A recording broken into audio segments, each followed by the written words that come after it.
Hey, what's up, everybody? Today we are going to criticize Infrared, but my criticisms are going to go beyond Infrared and Haas, and will go out to Twitch stream debate broism in general. This is my swan song to all the debate bros out there, because this doesn't just apply to Haas. This applies to virtually every debate bro of the note, how they all fall prey and fall guilty of the same bullshit, because fundamentally they are, at the day, commodified entertainers and showmen that actually aren't here to facilitate an intellectually honest dialogue about very important topics and subjects, but to humiliate and dehumanize the opposition in front of their cult-like followings and parasocially bonded little teenage fans, to the detriment of their guests, of course. So, anywho, before I officially get started, I'm just going to go ahead and say I have a Patreon, and if you like my live streams, if you like my videos, and you'd like to grant me material support, consider donating as little as $2 a month.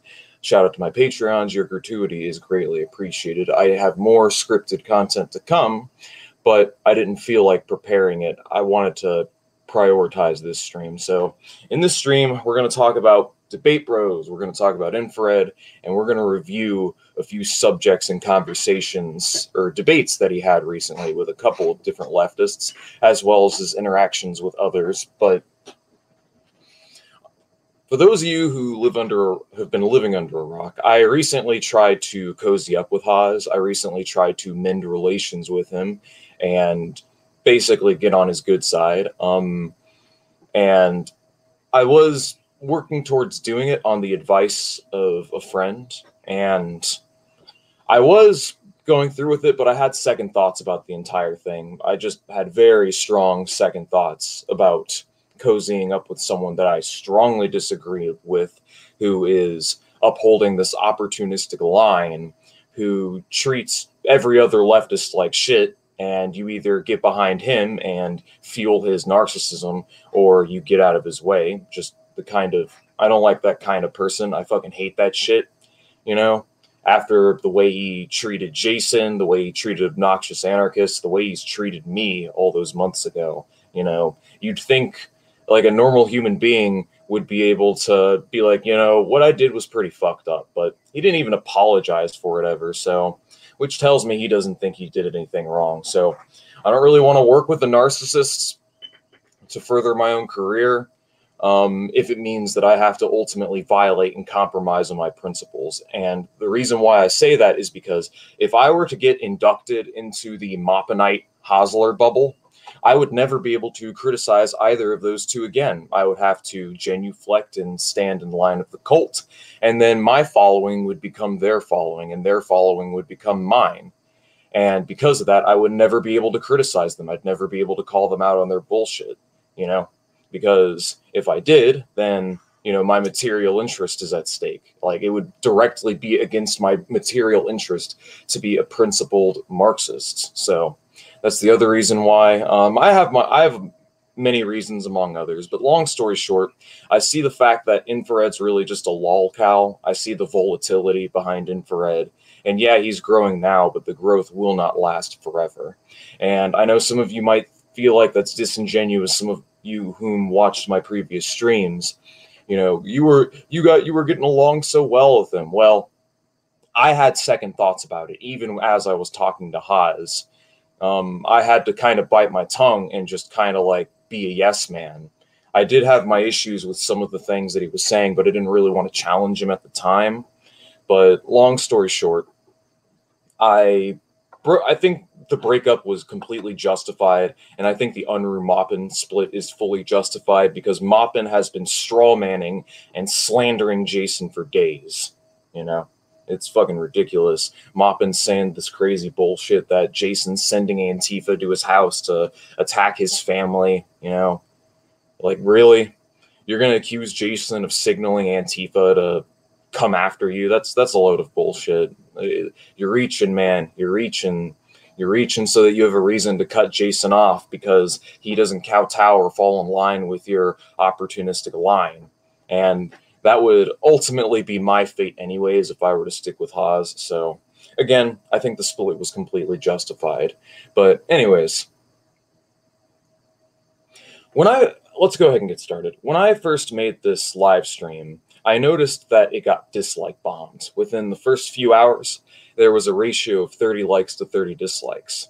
And the same goes for my stream against Jackson Hinkle. It got disliked bombed. I'm guessing by the same group of people whom overlap with my audience, the people that watch and enjoy my content, probably also watch Jackson and Haas at the same time.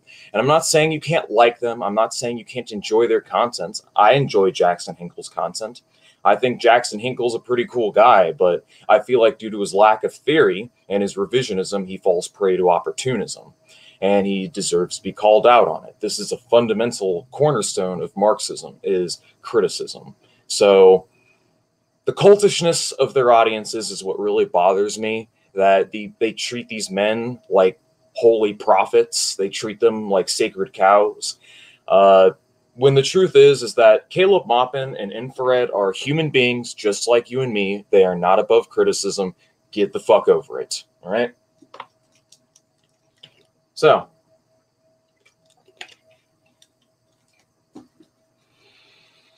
let's recap. In 2020, a streamer, I'm sure you're all familiar with him, by the name of Vaush. I'm sure you know this guy.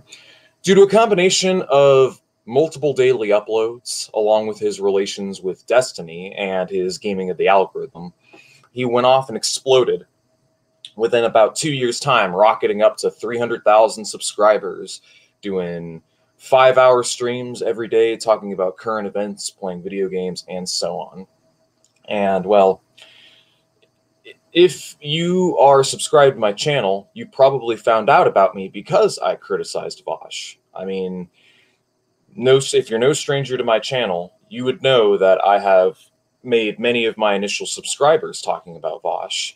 You know, I have done my fair share of criticism of him, and really just BreadTube in general, kind of anti-BreadTube of sorts. But in short, Vaush is a bad faith actor. He's a bad takes factory. He's manipulative. He's intellectually dishonest, and he narrows the scope of discussion as to what the tolerable left should be. You know, suddenly, if you go into Vaush's little bubble, the only acceptable leftist discourse is being a social democrat who votes blue no matter who. And if you step outside that discourse, then you're unreasonable or you're not being pragmatic. He, along with ContraPoints, gaslight the left, and I do not like them because of that. But anyways, anytime he has a streamer on his stream, like whenever he has a guest that's to his left, he immediately starts treating them like freaks. All he'll do is invoke Godwin's law, and he'll basically say that they're talking like fascists, that they sound like fascists. Oh, well, you want to do this, this, and that? You're a Nazi. You're a fascist. You're an authoritarian. You're no different from them, you know? It's really, really stupid, but it's effective because he's got a massive following of people who are conditioned and trained to be receptive to his rhetoric. All right? And that's the reason why it works. That's the reason why when he invokes Godwin's law, it works. So it's no secret that Vaush has made his career stepping on a lot of people's toes and fronting like a leftist when he's really just a standard liberal in practice. He's done massive amounts of slander to left-wing activists, politicians, and advocates online. He pretends to be an expert on subjects that he knows virtually nothing about, reads Wikipedia articles just to get surface-level understanding, to digest surface-level knowledge on a topic before a debate, and then he proceeds to dazzle his audience with word salad and bullshit, pretending like an expert on subjects that he hasn't spent more than 15 minutes reading about. And the result is that he ends up distorting theory and the facts. He ends up distorting things because he doesn't do the heavy research needed to truly have a strong grasp and understanding on the topic. And then he proceeds to argue in bad faith with people who do know what they're talking about in an attempt to agitate them and piss them off so that he can make them look stupid or unhinged in front of his audience. That's his whole game. That's what Vaush does, you know? So that's Vaush. And in response to the emergence of Vaush, the radical left, people within our sphere of politics, desired a champion of our own. We desired a debate bro of our own. Somebody who can fill the void left by the lack of Twitch stream debate bros. There's virtually no far left presence on Twitch, no Marxist-Leninist presence. And so somebody who understands the theory and the facts, who is also a skilled rhetorician, is what we want at the forefront. In other words, somebody who can fulfill market demand for commodified discourse, a communist debate bro of sorts. Q Infrared. The Infrared Collective got started at the beginning of this year, and they initially made a name for themselves, surging and gaining hundreds, thousands of subscribers, initially due to their antics doing debates with Vosh, Destiny, Socialism Done Left, and so on. And because of how desperate people are, because we wanted our fucking Twitch stream debate bro so badly that we were willing to fucking tolerate this guy who just screams at people and spews a bunch of word salad. And then he supposedly won the debate. Watch this, guys. You guys want to see how Haas wins debates or how he won his debates? Check this shit out. And when I show you guys this, does this really look like the fucking type of person we want? Destroying the libs with facts and logic, owning the libs. This is his debate with Socialism Done Left. We're going to speed things up. Look at the way he acts. Let's accept this call. Hello, hey, what's up? Wait, let me... Sorry, I always forget to do this. Let me make sure to share my audio. Okay. So, I'm looking at your stream, and it says debating the tanky troll. It's interesting. Yeah. It's kind of a different tone than what, you know, our exchange with the DMs, I think. Your DMs have much personality to Yeah, but I was being it. polite, right? Mm-hmm. Yeah. Oh, he's showing the evidence on the screen. Yeah, I mean, exactly. But how's that? Is that trolling? I mean, I guess if you want to say that cloud chasing and being an idiot for viewers is trolling, then I'm a fucking idiot, you're a fucking little bitch. I'm a fucking idiot. Yeah, so let's slow that down again. Unironically, I agree with SDL here. SDL is 100% right when he says what he's about to say. I mean, I guess if you want to say that cloud chasing and being an idiot for viewers isn't trolling, then I'm a fucking idiot, you're a fucking little bitch. I'm a fucking idiot. You want to proceed that way? You want to keep calling us names? You won't win this fight. I promise you won't win. Okay, then we'll go that way. So let's not. I advise you not to go that way. I'll make you look like a little bitch in front of all your viewers. So let's skip around because he gets really, really angry. I don't need to use you. I don't need to use you because no one cares about you. You're the one who's going to fail to take people's guns is the point. You don't live in you live in America or no? Of course I do. Okay, so you live in America, then you should know better. You're not going to get this under control. You're not going to take people's guns. And even, but all this is assuming you're Biden anyway. You don't have any power, so what do you rush? Well, you said the revolution emerged from something, right? So what did it emerge from? I said revolutions are objective. They're not something you voluntarily convince people to do. They arise at specific moments of So do you think a time. revolution could happen in a country where 100% of people oppose socialism? Like a socialist revolution would win?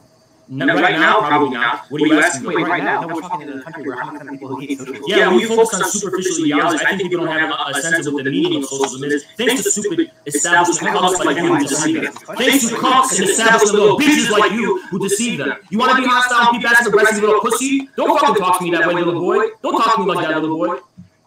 Wait, I know you got me a little heated. Like, some blood's going to my cheeks. Calm Get heated. You better get heated, boy. The era of passive aggressive drug. So yeah, no, he starts sexualizing what Haas is saying here, and it's really weird.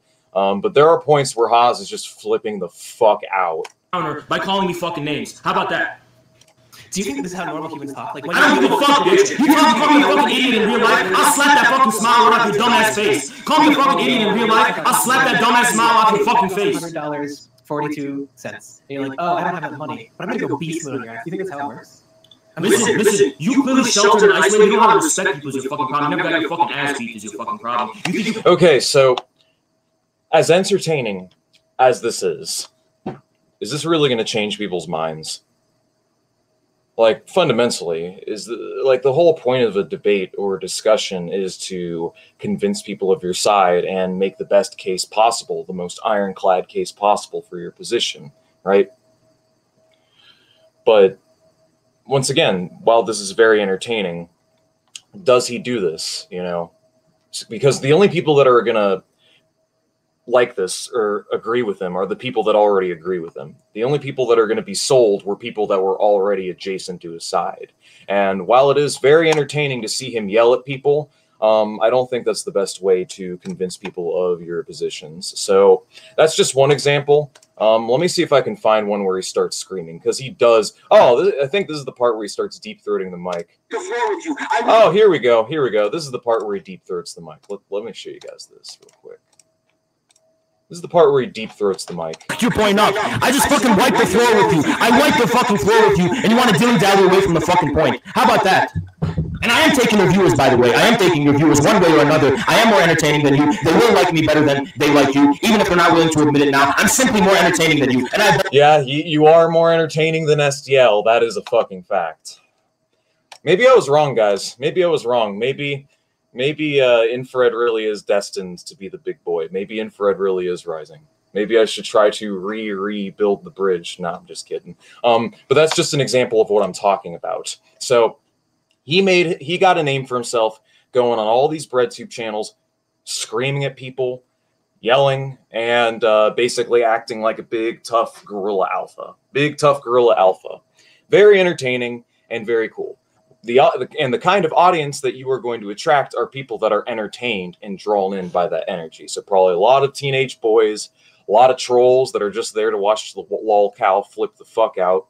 And because Haas has had a number of tantrums and meltdowns over the course of his presence on Twitch. He's self-immolated and self-imploded quite a few times. But anywho, what really helped skyrocket his views, what really helped him like blow up, were his affiliations with Caleb Maupin. So after affiliating with Maupin, as well as this other video, his channel just surged. So let me show you guys, because this genuinely made me laugh when I first watched it. And this video went viral, and this is what also drew a bunch of people in. And I'm not opposed to being entertaining. I'm not opposed to being entertaining for attention and so on. I mean, I can respect the energy and so on. It's just all the horrible shit that he's done on the side in the aftermath that I can't really get behind. And we are going to talk about those things in a second. Don't worry. But here. Well, you're just talking like a mongoloid. I don't give a fuck. I am a mongoloid. In my heart, I'm a mongoloid. That is what I am. We are warriors. That is what we are. Yes, we are that. We are 100% that. That's not something to be proud of. It is something to be proud of, because the Mongols are the ones who created civilization, and you created nothing but barbarism. You're the fucking barbarians. You destroyed the treasures of mankind. The Mongols only united it. What the fuck do you know about civilization? What the fuck do you know about pride? What the fuck do you have to be proud of, except looting, genociding, and destroying the cultures and peoples and wealth of this world? What the fuck do you know, Gans cunt? Well, you're the one here chipping out. So I am chipping out, because I'm a fucking human being, and you're a little soy boy cunt, little bitch. You don't know who the fuck I am. No, I see you. I think you're a mongoloid. I am a mongoloid. You're right. It is what I am, and I'm proud of being that. Well, it's an anthropological term. It doesn't actually Okay, mean mongoloid. so what's your point? You ugly, disgusting, fucking barbarian, smelly piece of shit. You want to talk racism? I can be way more racist than you, Angloid. Okay, so Angloid. I find it funny that he uses this term a lot to describe people of the Western mindset and Western chauvinism and so on. But now he's getting behind the whole American patriotism thing. That's so funny to me. Like, that doesn't even make any fucking sense. Like, you're going to sit here and say that you're against Anglo psychology, Angloism, and then you're going to get behind American patriotism? Like, what the fuck? Like, seriously. I have more to say, but I want to rein things in a bit, and I want to talk a little bit about the problem with debate broism in general. So the issues I have with Haas, I mean, among the issues I have, are really the same issues I have with debate broism in general, all right? It doesn't foster an environment of learning and intellectual honesty and, you know, trying to find and discover the truth. Instead, it encourages tribalism. It encourages cultish behavior. It encourages anti-intellectualism and sophistry. It encourages stubbornness. It encourages closed-mindedness. Debate bro culture in general is very toxic for the aforementioned reasons. And the fans of these debate bros will bend over backwards to play defense for these guys. So much so that I bet you as we speak, this video is getting dislike bombed. I'm not reading the comments right now. I'll read comments later, but long story short, debate broism is basically commodified discourse. It's commodified debates. So when it comes to a discussion on any given topic, the goal of the debate should be to discover the truth of the matter. And it depends upon the debaters to be intellectually honest. It involves them presenting their facts in a clear and concise manner and trying to find the contradictions, fallacies, and inconsistencies in the other person's worldview. And within such a context, a moderator, chosen topic, and a properly structured format is needed to facilitate such dialogue. The problem with this is that these structured debates are very boring.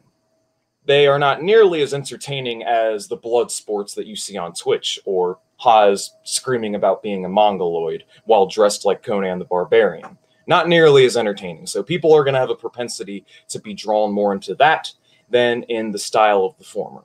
And what is the problem with that? Within the Twitch stream formats, there's a propensity for there to be a heavy bias against the interlocutor because they are coming on the host's show that the host owns. The host's audience are parasocially bonded to them because they listen to this dude for hours at a time.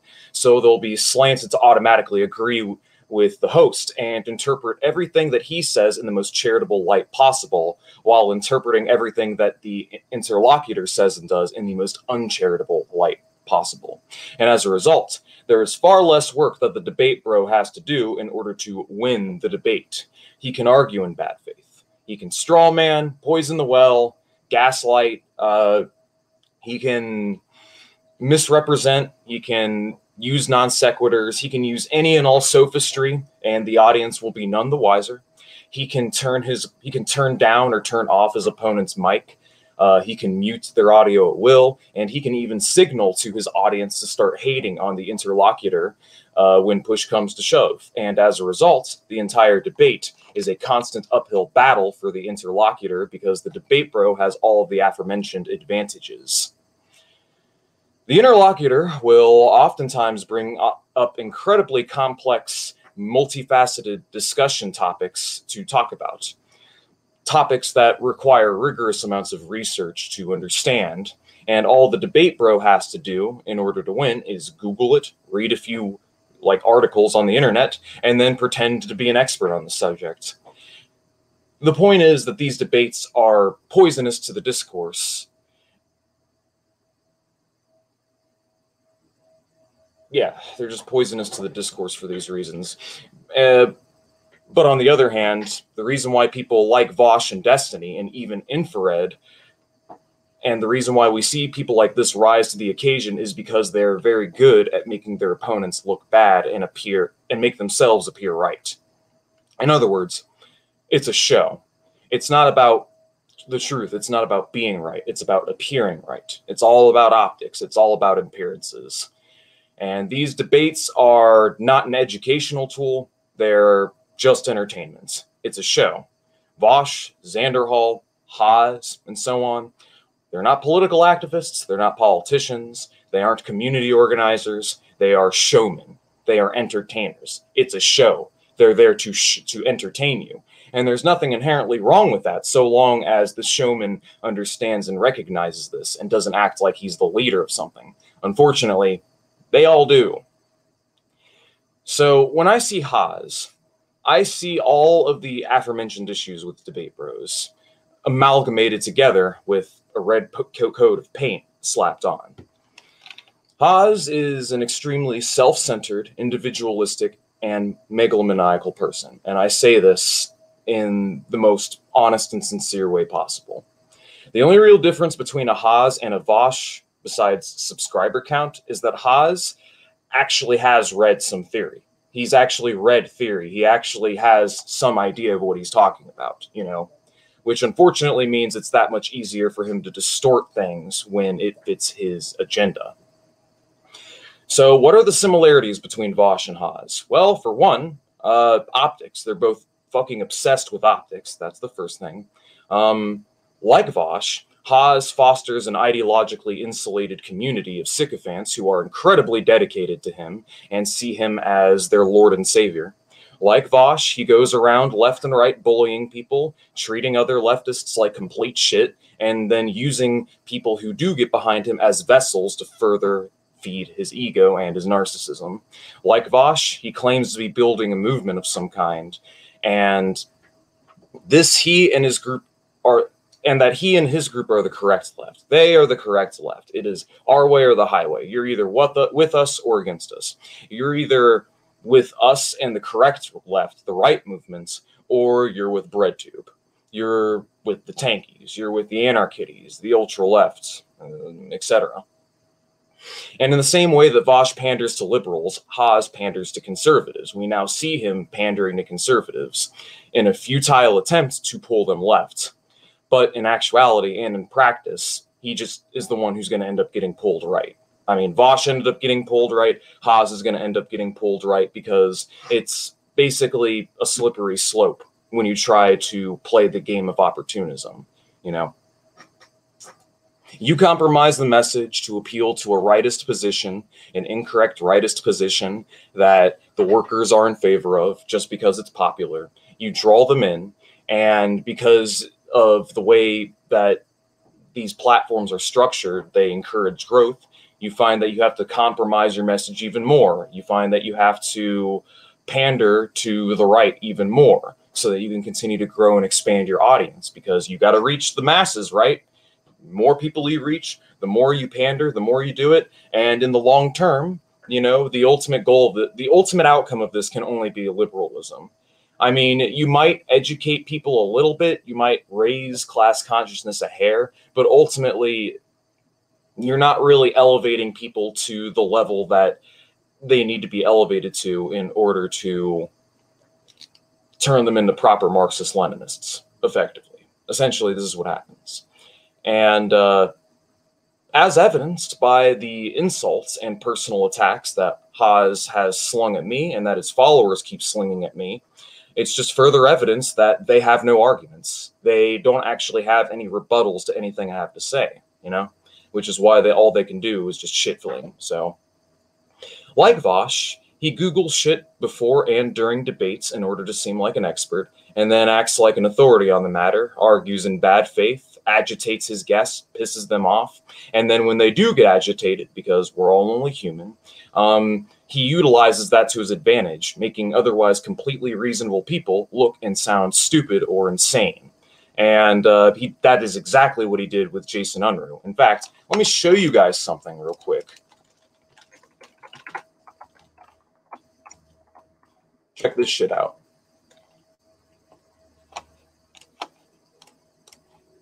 One thing that I noticed was the thumbnails.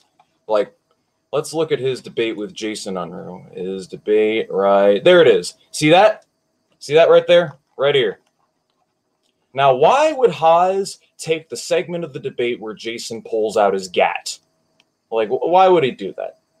It's clickbait. It's performative. It's entertainment value. It's to draw people in to watch the video, you know, but it's purely performative. And it's to make Jason look unhinged and at his expense, Jason's expense, to draw in more viewers, get more clout and attention.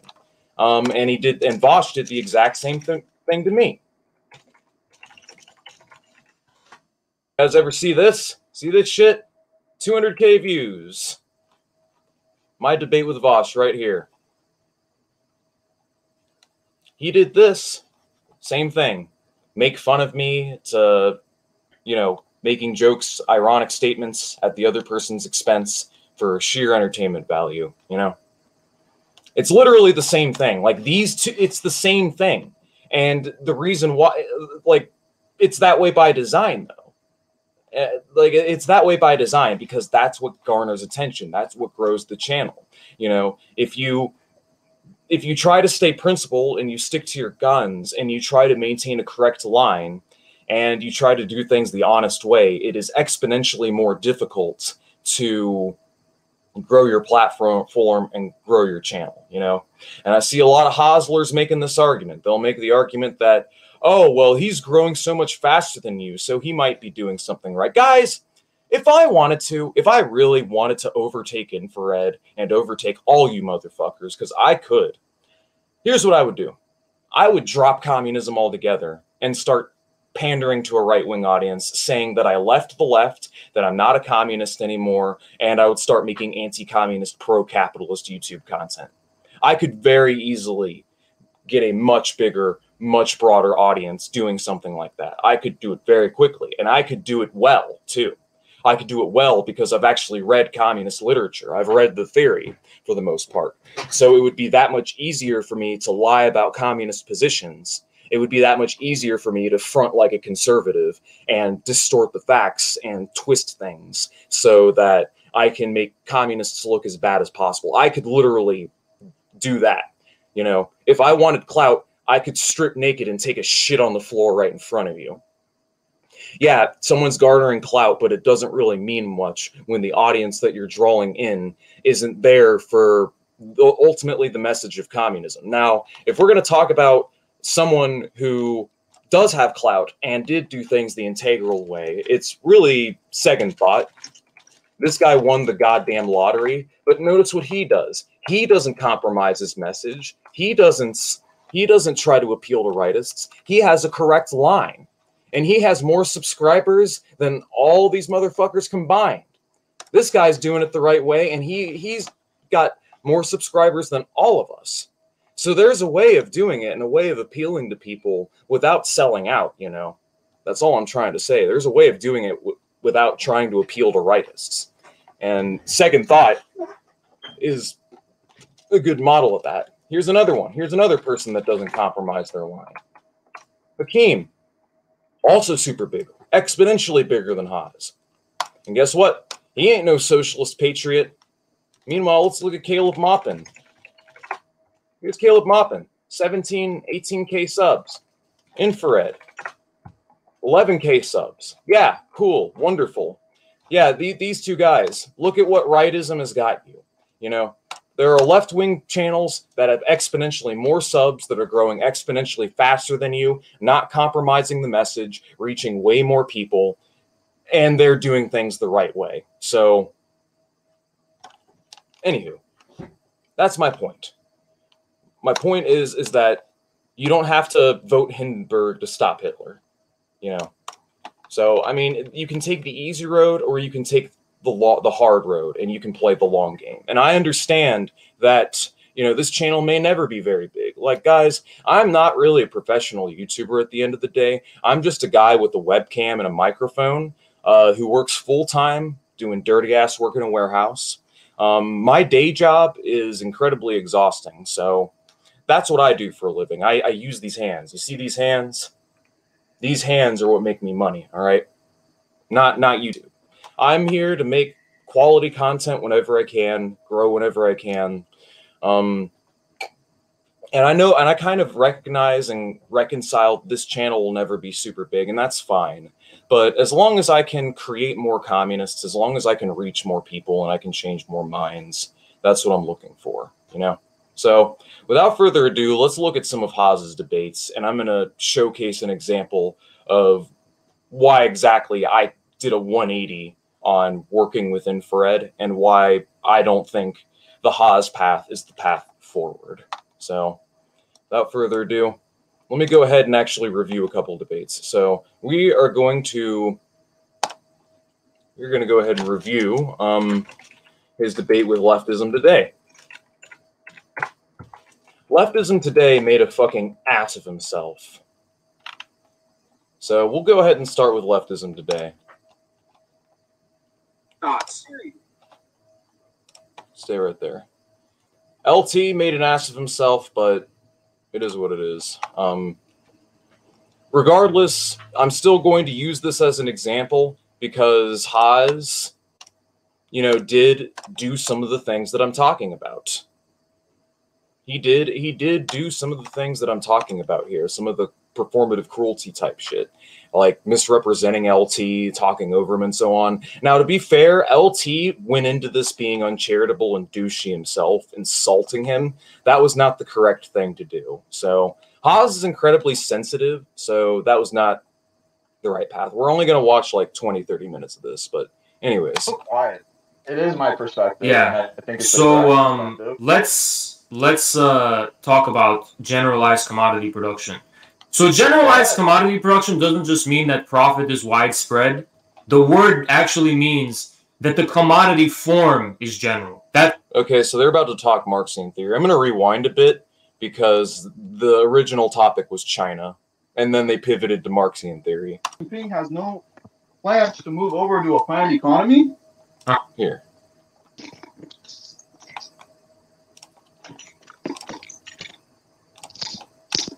Okay, so what do you want? All right, so basically, what I wanted to talk about was your contradiction in your econ, right? Yeah. Because your econ doesn't make any sense to me. Go ahead.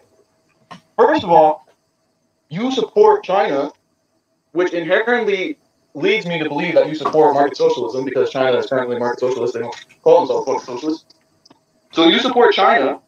Give me a second, I'm fucking rolling over. You support China. Yeah. But you also call yourself a Marxist. It's really funny to me because Xi Jinping has no plans to move over to a planned economy. But you call yourself a Marxist. Now let me put my earbuds back in. So you call yourself a Marxist, but you support China. And China has a fucking market economy, right? China produces specifically for profit. China produces specifically with China does not produce for profit.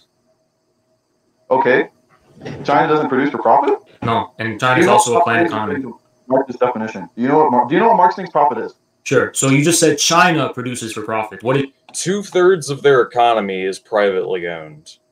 So, but those privately owned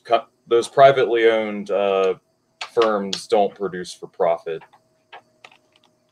It's China.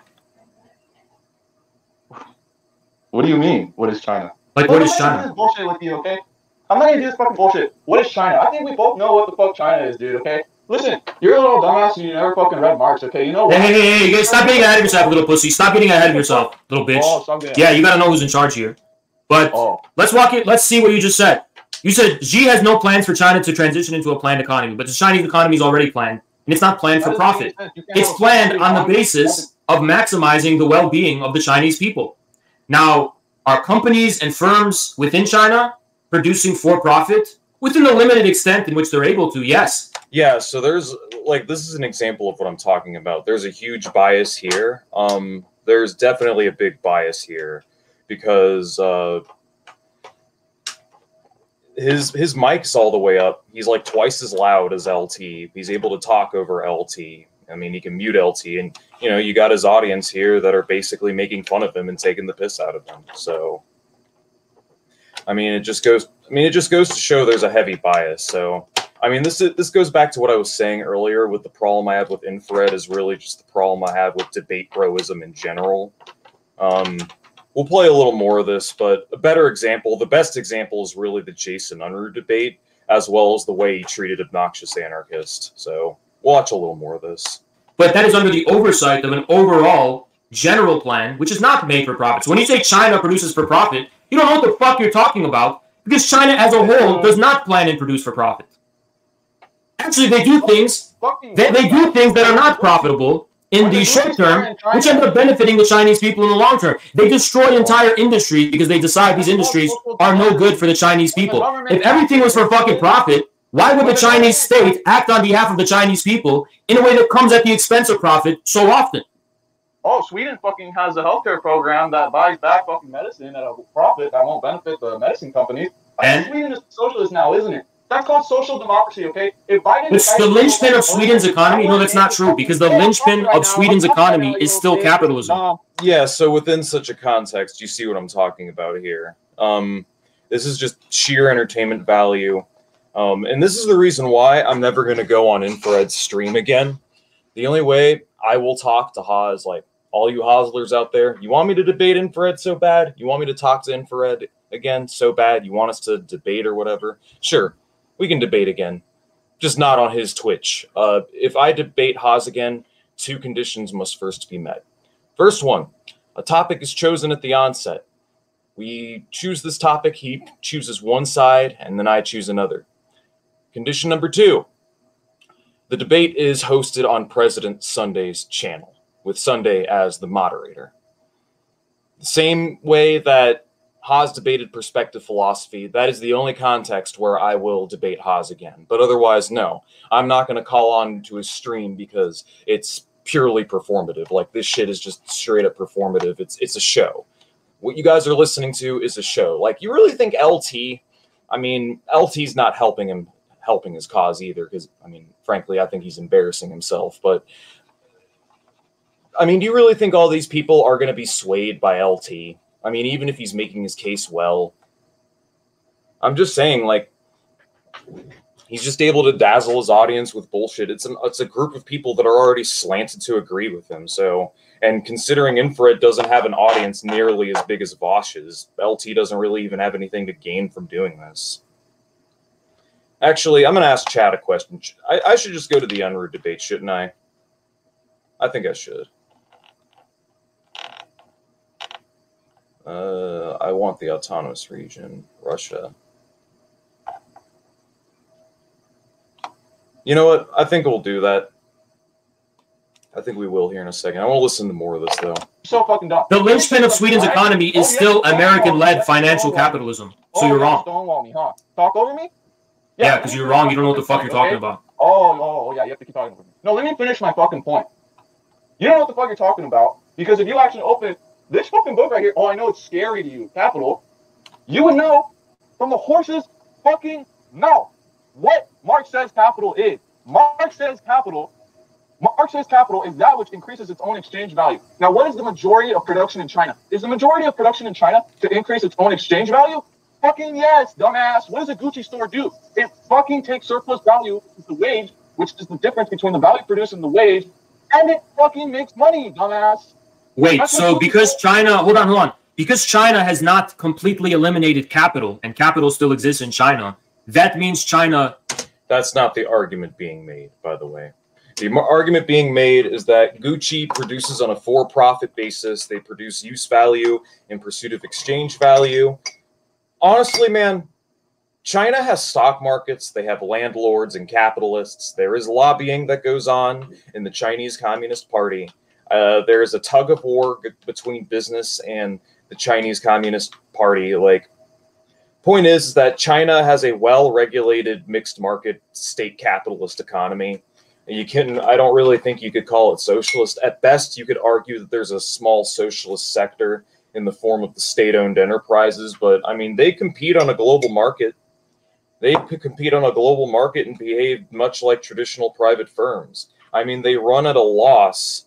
They're just kept solvent. Many of them are kept solvent by the Chinese banks, and many of them are just running debt. Like, so the public sector runs on a lot of debt because, you know, they oftentimes make decisions that come at the expense of profit. So I think there is an argument to be made that there is some kind of socialist sector in the Chinese economy. I would just say that the bulk of their economy up to this point is under the private sector and is private capitalist, in other words. I would say that is mainly my position. Could they go socialist? With Xi Jinping saying we don't plan on returning to planned economy, the odds of that in the future are pretty grim when the president of China himself is saying that we don't really plan on actually doing socialism. So take that as you will. Isn't socialist. No, it's if you read Capital. So, I've read Capital. I've read Capital, and nowhere in Capital do I find the view that the transition to socialism. Remember the part where Marx says that capitalism is generalized commodity production? You know what generalized means? It means the typical form of production is for profit. That's not what generalized commodity production means at all. Hold on, that's not what it means at all. That's not what it means at all. Oh, it's not what it means. No, it doesn't. He's not just saying. Marx doesn't call generalized commodity production because the profit is widespread. Hey, shut your mouth. Shut your mouth. Hey. Listen. You need to shut your mouth. Your chin strap is not doing you any good, by the way. Yeah, so no different from Vosh. No different from Vosh. It's just performative. I'm going to go ahead and go to the Jason Unruh debate. Let's go ahead and do it. Jason Unruh. He debated Haas recently. Here we go. All right, what's up? Thanks. Well, basically, Caleb Bopham put out a tweet earlier saying that third worldists support imperialism. Well, that's an outright lie. Caleb Maupin slandered Jason Unruh. He made up a bunch of stupid, objectively not true bullshit. And long story short, Maupin basically sacrificed his friendship with Jason. Maupin isn't Jason's friend. Jason tried to come to him as a friend to have an honest discussion, but Maupin doesn't want to have that discussion because he's afraid it'll make him look bad, and he doesn't want to look bad because he looked really stupid during a socialist billionaires discussion with Jason, and he didn't want to have a repeat of that. So, I mean, Caleb has a cult to foster. He has opportunism that he's trying to do, and Jason Unruh is not having any of that shit. The entire cornerstone of everything that we are is anti-imperialism. All right, so the debate topic here is whether or not third worldists aid imperialism or whether or not they help imperialism. That's the debate topic. We've already reviewed this debate. We will not be here long. Anti-imperialism before everything else. I mean, whether or not you want to agree with the ideology or not, to say that we support imperialism is a falsehood. I didn't see Caleb's tweet, but hold on, give me a second, man, please. Yes. Yeah, so that's disrespectful. Just getting up in the middle of a talk and being like, "Oh, I got to go clean something off my desk. Hold on, I'll be right back." Nah, that's pretty shitty. So yeah, we'll skip ahead. In the terms of the ideas, but what it would mean for their ideas to be real. All right. So I didn't see his tweet specifically, but I think as materialists, we do have to distinguish what an ideologist says their ideology is and the real content of what they're saying at the level of the practical implications, the material implications. And the material implications are not about what it would mean for their ideas to be realized on the terms of the ideas, but what it would mean for their ideas to be realized in actual reality, like, which isn't something that can be controlled by the ideas themselves, if that makes sense. Like, for example, one can say that they are an anti-imperialist, but because of the specific way they're positioning themselves in relation to real existing imperialism, they can end up serving imperialism. Okay, so how is it you think I'm serving imperialism? So I don't know specifically how you are doing it, but just for the hypothetical sake. Yeah, no, so right out the gates, the debate's over. Haas just straight up said, like, "Oh, I don't know how you're serving imperialism." Like, because the whole point of the argument is that third worldists serve imperialism, or how does Jason's position actually help imperialism? And spoiler warning, they never get to that over the course of this discussion. Instead, Haas sits here and plays defense for atrocities and crimes against humanity committed by the United States. Honestly, dude, you'll see it here in a bit, but I think he was just arguing for the sake of arguing. He was doing this for the sake of putting up a show, you know. And to me, rather than being conciliatory, saying I agree, United States is bad for doing this, this, and that, rather than being conciliatory, he has to like continuously double down. I mean, you'll see what I mean here in a minute. But yeah, right out the gates, this just total bullshit. I would say that if you're addressing an audience and basically telling them that they have to hate America and oppose America and patriotism and things like that, they don't have to hate America. It'd be beneficial, but they don't necessarily have to. Well, but for the sake of argument, let's say you have to. Yeah, well, that's like a consequence of Marxism or Marxism-Leninism. The net effect is the support of imperialism because you're basically nullifying their ability to pose a threat to American imperialism whatsoever. So, guys, want to know the first step to solving a problem? Recognizing that there is a problem in the first place. When you recognize there's a problem, and you know the problem is there, then you know that you need to figure out ways to solve it. So that's actually the first step. So what Haas is saying here is complete bullshit. The first step to ending U.S. imperialism is recognizing the problem itself. Then from there, you can figure out how to do it. not recognizing and acknowledging the problem actually takes you in the opposite direction, and even worse, makes you complicit in the system. So, anyways. Exactly how is being against America and hating America supporting American imperialism? It's not. Well, because you're making it impossible in that way for people to practically oppose the real existing reality of American imperialism, not the one in And how does that happen? Well, it happens because the only way to defeat American imperialism, as far as Americans are concerned, is to win the American masses. Not necessarily. You could, for the most part. I mean, even if you did hate America, yeah, that would be one way to do it. Anti-war activism, and pretty much during the Vietnam War, there was burning the American flag. Yeah, but that was not an effective way of the Vietnam War was prolonged for so many years, even at the expense of the anti-war movement. And part of that was because the anti-war movement wasn't drawing from the material basis of American statehood, which would eventually... Nobody fucking talks like this, dude. He's just throwing shit to the wall and hoping that it sticks. Like, nobody fucking talks to this. He's just trying to dazzle his audience with bullshit, because there really is no argument. There really is no debate to be had. Haas is just trying to put on a show. That's literally all this debate was from the get-go. And if I were Jason, I probably wouldn't have agreed to go on Infrared to do this. I would have absolutely went on Sunday's show, get a moderator of some kind, do it on like modern day debate, as some sort of platform where there's an even playing field, because there's just too heavy of a bias here for the reasons I've mentioned several times now. Actually become the kind of Reagan Democrats, the kind of working class that supported Nixon and later Reagan. If you could tap into those people and accentuate the contradiction between them and the American deep state and military-industrial complex, which does exist, you would be opposing imperialism more effectively than any kind of sloganeering or burning or symbolic gestures could possibly. An example of this is the fact that whether we like it or not, I mean, this is not our preferred, it's not preferable to us, but let's look at the past 20 years. The most effective threat. I just want to get something. Yeah. Okay, so this is a load of bullshit.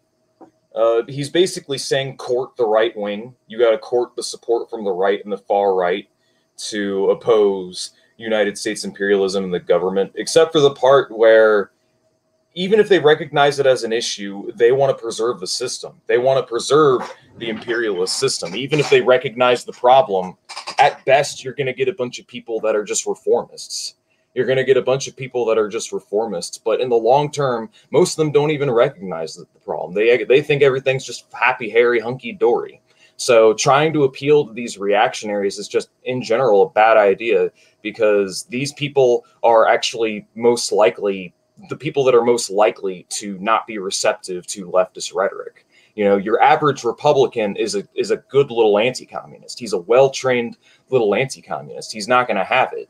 You know, so in order to get these people on your side, so to speak, it's going to involve pandering. And when you do that, you know, you're watering down and compromising the message, and the result is liberalism, which is why you shouldn't do that. Also, again, Caleb and Haas are making a critical fucking mistake by trying to pander to right-wingers, because the Republican Party is a shrinking demographic, guys. There are fewer and fewer Republican voters in the United States as you go generation by generation. Republican conservative ideology is on its way out the door, slowly but surely.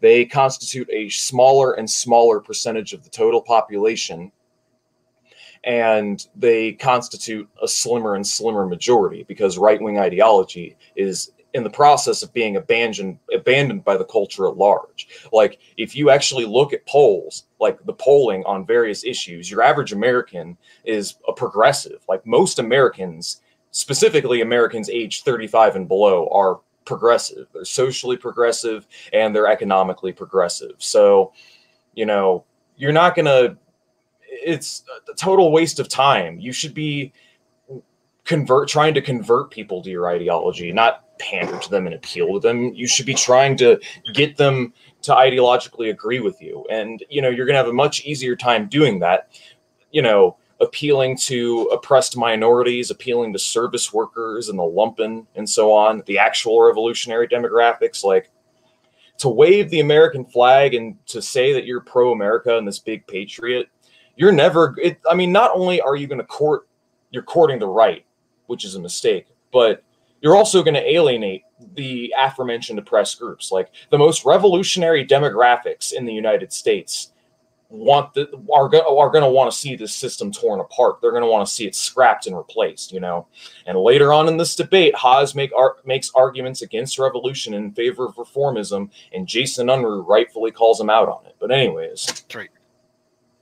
You're going to fight the military-industrial complex by loving your country. Slam dunk. Yeah. When that is what it is. No, this is an undialectical view because no, America was born of slavery, racism, genocide, and land theft. Again, he's trying to dazzle his audience with bullshit. He's just throwing word salad together to try to, you know, sound intelligent and impressive. It's the same fucking shit Vosh does, you know. And again, Jason's 100% right here. All of those things are what made America what it is. Without those things, America does not exist. But those things preceded America. No, those are complete non-argument. Complete non-argument, complete non-sequitur. Yeah, slavery and genocide has existed before America. That doesn't change the fact that it took slavery and an ongoing genocide that's still being carried out to this day as the foundation. It's the material foundation of its existence. All right? It's a complete non-argument right there. Just want to point that out. This is for America. But those preceded the American state by centuries. They are the basis of America.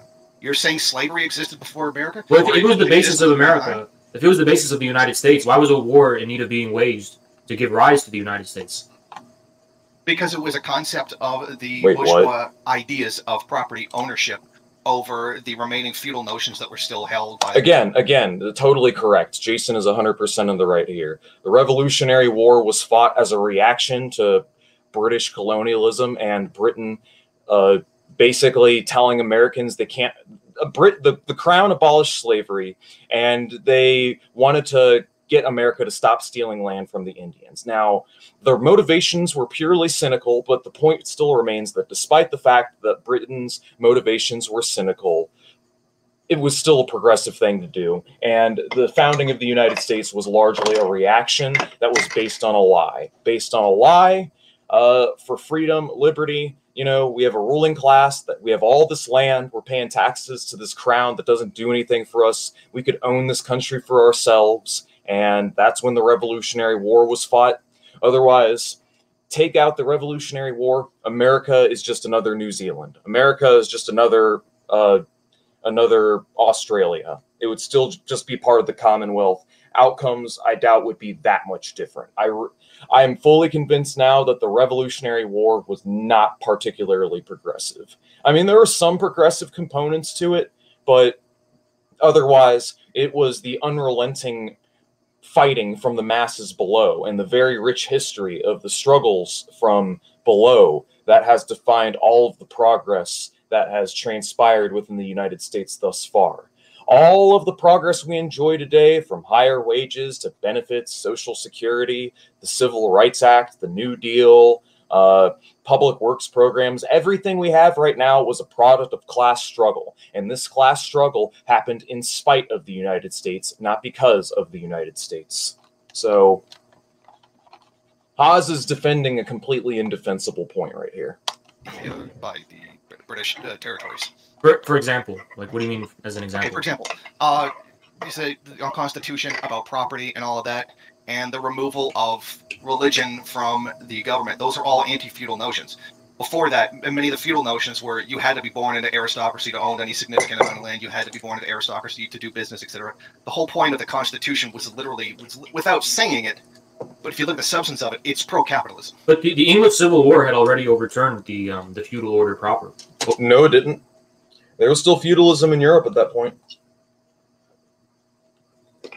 There were still remnants of feudalism, so that is not correct. Both in England and... For the most part. So I don't see how... That's what the Constitution is literally a pro-capitalist document.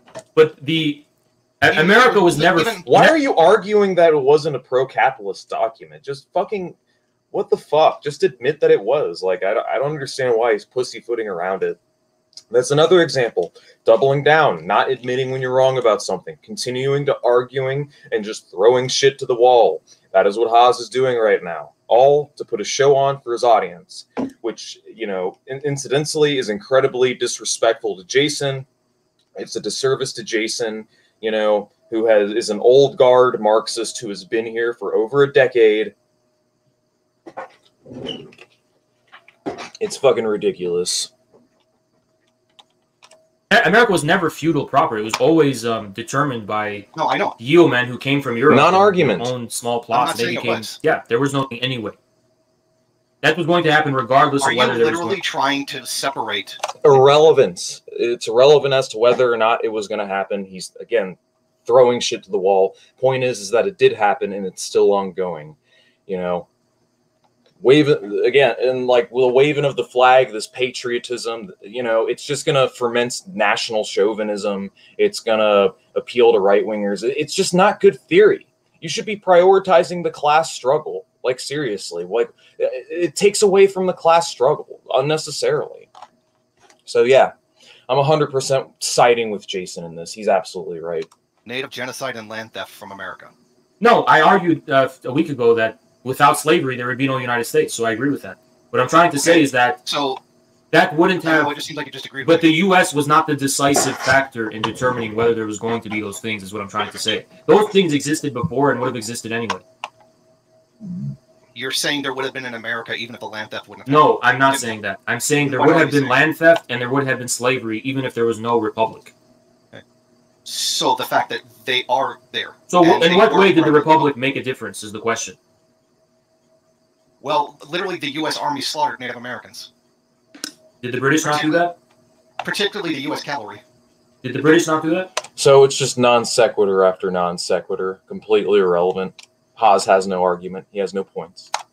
The only difference as far as the American Republic is concerned... And the American Republic does not exist without them. How do you know? Well, you see, it physically would have nowhere to be if it wasn't there. Republic, and even the Constitution, for example. What does it mean in 2021 now?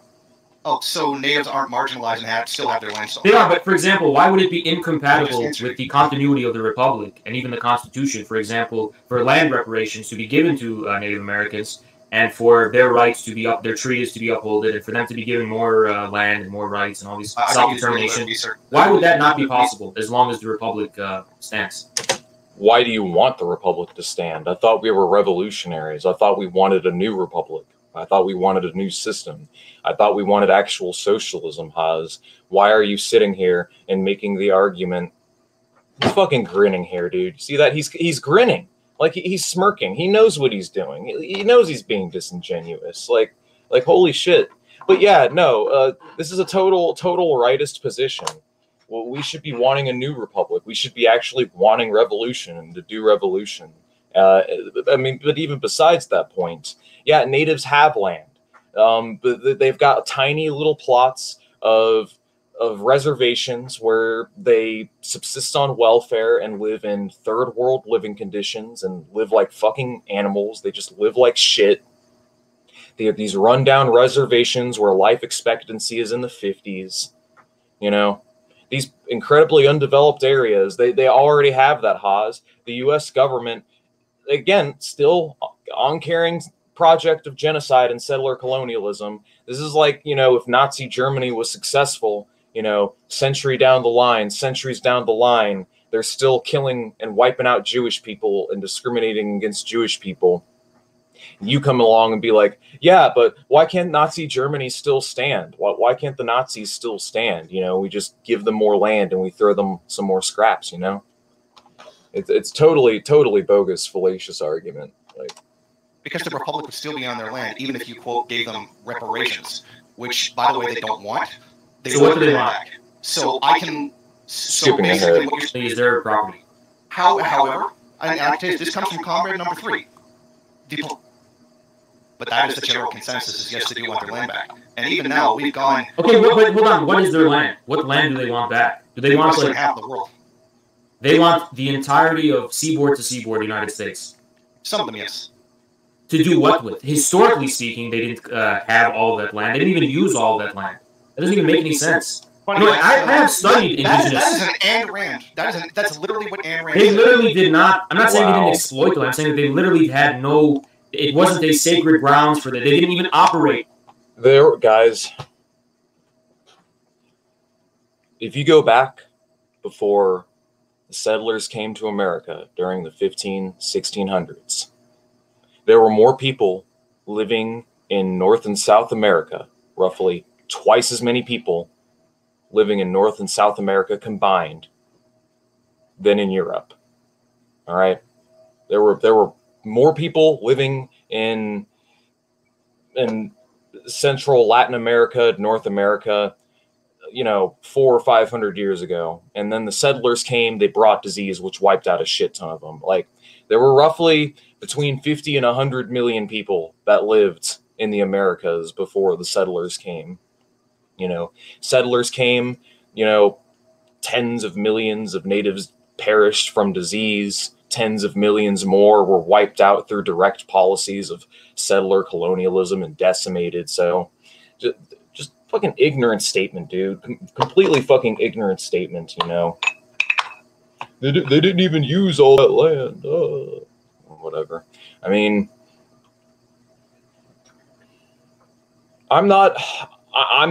many of them aren't even in favor. Like, there are maps of what decolonization would look like, guys. Like, they wouldn't fucking be taking all of the land, all right?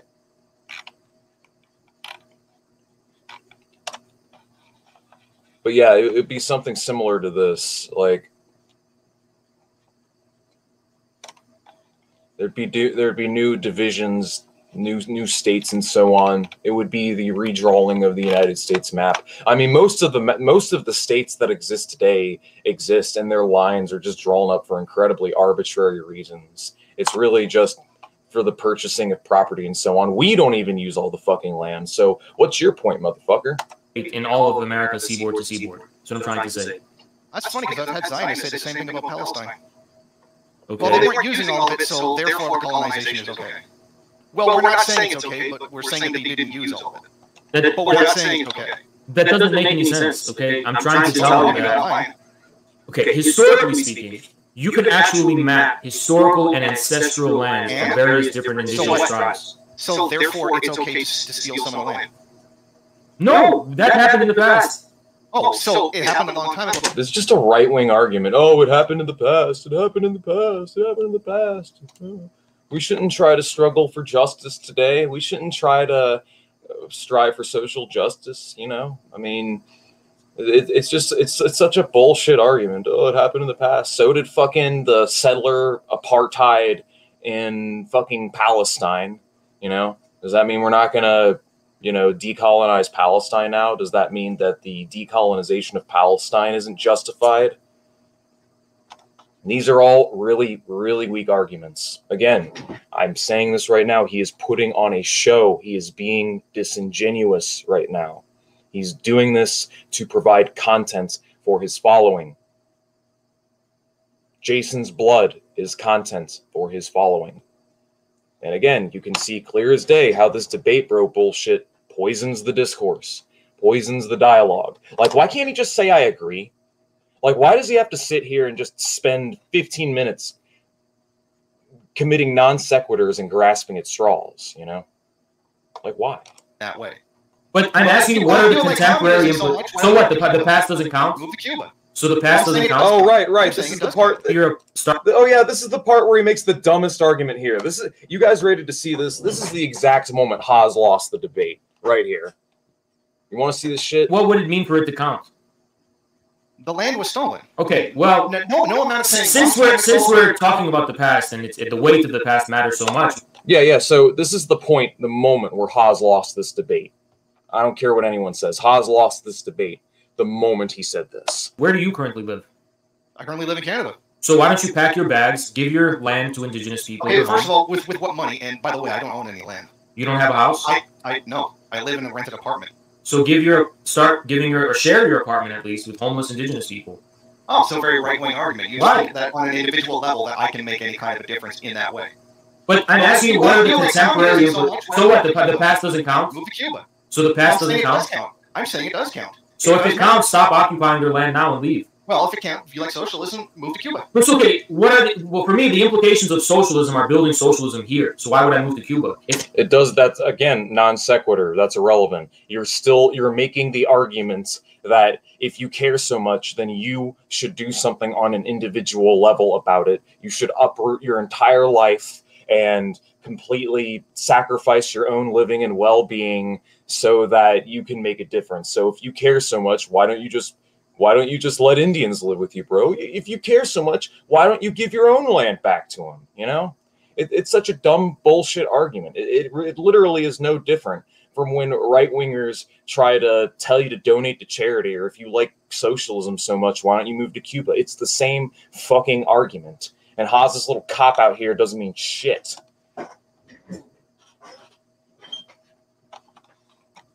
This little argument doesn't mean shit. This is the exact moment Haas lost the debate. It was over after this. The rest of this is just blood sports. It's debate bro blood sports. Not good for the dialogue at all. And look, his audience is eating it up. You guys can see right here. The implications of socialism for you are giving all of the native people their land back. It's a nonsense argument. But the implications of socialism to you are giving all indigenous people their land back. So what are the implications? I can't give their land back. I don't have any land. You can give I can't give back something I don't. You can I give. don't own the apartment. You can give your belongings, and you can give your. My belongings. They don't want my belongings. They want their land. I don't have any land to give. But you are physically living in an apartment on stolen land. Yes, you're living on stolen land. So dumb. So do you remember the clip of that settler who was saying if it's not going to be me who takes the house, it's going to be someone else? That's kind of how you're being right now. No. That's not the argument I'm making. I never said. It sounds a lot like the argument you're making. No, absolutely not. Because I don't deny that I'm on occupied land, and it should change. How is that going to change? This is nonsense. It's like saying if you don't like a capitalist economy, then leave. No, it's because the same argument. No, I could easily respond to it. It's a nonsense argument. It's not the same argument. I could easily respond to that argument by saying that it's still stolen. But if Marxists say that the basis of socialism is in capitalism, it's not the same argument because socialism comes from capitalism. Gymnastics to get out of the fact that you are on stolen land just as I am, and it should be returned to those people. And they can I don't believe that's the contemporary implication, is that they want all of America. You're really raising the bar. No. I think you're really trivializing the ongoing injustices against indigenous people by raising the bar so high. You're lying about what I'm saying. Yeah, no, that is a brazen misrepresentation and distortion of what Jason is saying. He's not saying they all want all the land back. He's saying some of them do.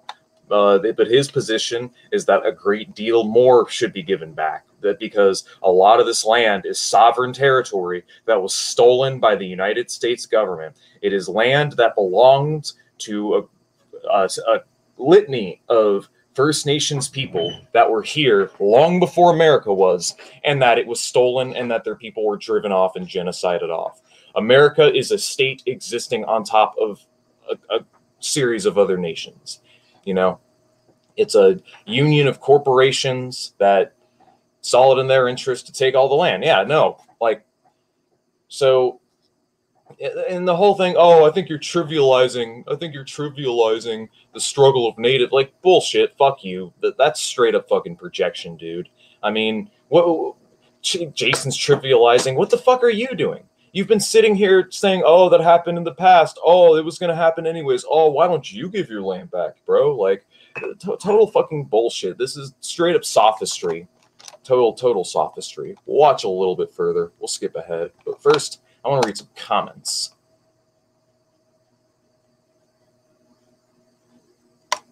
I'll just pin that right there. Hazoid's getting distracted by nationalism and culture, not focus of Marxism. Yeah, exactly. I mean, you'll find that there's a great deal of third position adjacent people within his audience. Like, there's a lot of fashy people that lurk within the cesspit that is the Infrared server. And I mean, when you use that kind of rhetoric and when you act like he does, is it really surprising that he draws those kinds of people in? You know? I'm getting a phone call. Comrades. Hold on. I gotta take this.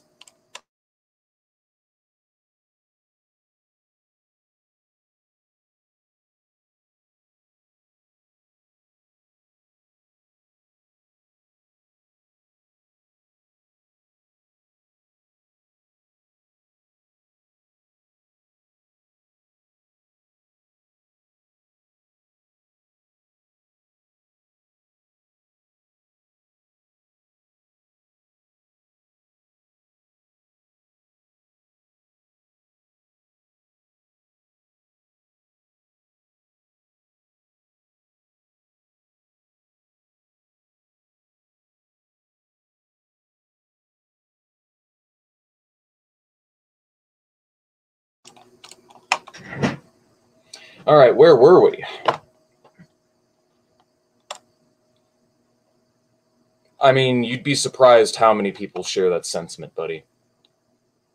You don't necessarily even need to say fuck America.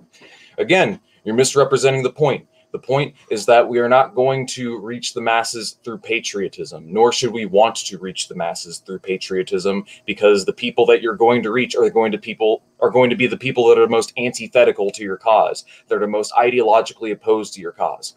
Republicans, you know? So, point is, you reach the masses through talking about issues that they care about, through class struggle. You meet the masses where they are, you fight for the positions that they're interested in, but you guide them. You guide them further left, you know? I cannot abide by this kind of tailism, comrades. I cannot abide by this tailism. You guys need to understand the context.